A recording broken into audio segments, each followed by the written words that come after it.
The T-26 tank.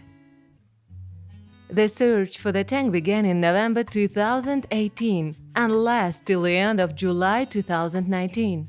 The recovery of the tank wreckage from the river continued until mid-August. And there was a lot of restoration work afterwards. And finally, the T-26 tank was restored and handed over to the museum. It was possible to establish the history of the battle in which this combat vehicle died.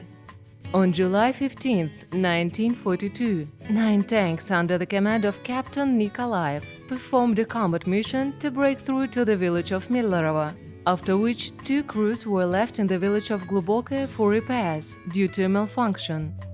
Then, on July 16th, the same crews received new T-26 tanks and held their area on the Seversky-Donetsk River. From July 18th to July 20th, they went on a combat mission to cover the withdrawal of infantry units across the river. When completing the task, the tanks took their fight against the 48th Tank Corps, the Great Germany Division.